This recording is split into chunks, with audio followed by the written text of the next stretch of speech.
Hello everyone, এখন ঘড়ি কাটায় 5:10-15 নাগাদ নতুন একটা জামা পরে সাজুগুজু করে রেডি হয়ে বেরিয়ে পড়েছি। হাতে একটা ঝোলা নিয়েছি, এই যে আমার হাতে এক ঝোলা, কাঁধে একটা রয়েছে ঝোলা, সেই নিয়ে বেরিয়ে পড়েছি। আজকে বুধবার সাধারণত আমি রাস্তাঘাটে বেরাই না, তার কারণ হলো পরের দিন ছেলে যেহেতু স্কুল থাকে সেই জন্য মাথায় টেনশন নিয়ে আমি এত টেনশন নিয়ে রাস্তাঘাটে চলতে পারি না। কিন্তু তাও আজকে আমি বেরিয়েছি, তার কারণ হলো আজকে আমার জন্মদিন।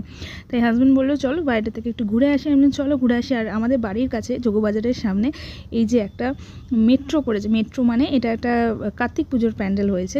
প্যান্ডেলটা এবছরের থিম হলো ভবানীপুর টু শোভাবাজার। না এটা ভাববেন না যে ভবানীপুর থেকে শোভাবাজার অবধি টানা প্যান্ডেল হয়েছে। প্যান্ডেলের থিমটা হলো মেট্রো করে প্যান্ডেলের ভেতর অবধি নিয়ে যাওয়া হচ্ছে। ছোট্ট একটা ট্রেন মতন বানানো হয়েছে, যেটা করে এই যে দেখতে পাচ্ছেন ভেতরে অনেক লোক উঠছে, এটা করে ভেতর অবধি নিয়ে যাওয়া হচ্ছে এবং সেখান থেকে আপনাকে পায়ে হেঁটে ঠাকুর দেখে পায়ে হেঁটে বেরোতে হচ্ছে। এই যে ভবানীপুর স্টেশন একটা বানানো হয়েছে, আর একদমই কাছে সেখানে একটা শোভাবাজার স্টেশন বানানো হয়েছে।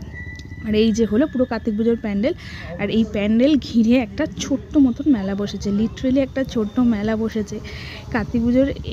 এইটাই মনে হয় কলকাতা শহরে প্রথম যে এখানে কার্তিক পুজোটা হয়। আমি কোনো দিন কোথাও দেখিনি যে কার্তিক পুজো, দুর্গা পুজো হয় নানান প্যান্ডেলে, দুর্গা পুজোর ঠাকুর যাওয়ার পর লক্ষ্মী পুজো হয়, নানান পুজো হয়, কিন্তু কার্তিক পুজো আমার প্রথম দেখা এই কলকাতায় ভবানীপুরে।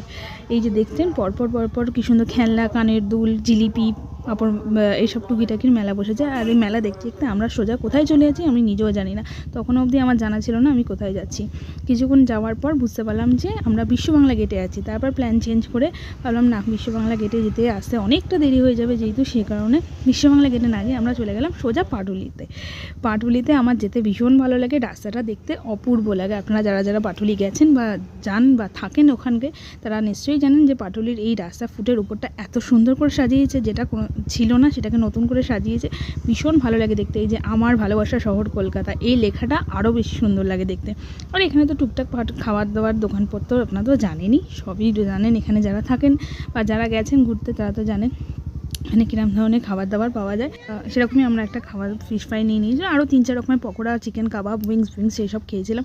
খেয়ে সোজা আবার পাটুলি থেকে আমরা আমাদের বাড়ির দিকে রওনা দিলাম। আর পাটুলিতে আমার বেশি আসতে ভালো লাগে, বেশি আমাকে আকর্ষণ করে এই দক্ষিণেশ্বরের মন্দিরটা। এখান দিয়ে যে হালকা একটা মিউজিক বেরোয় না, এটা অসাধারণ লাগে। আর এই জন্মদিনটা, আজকের দিনটা এইভাবে সেলিব্রেট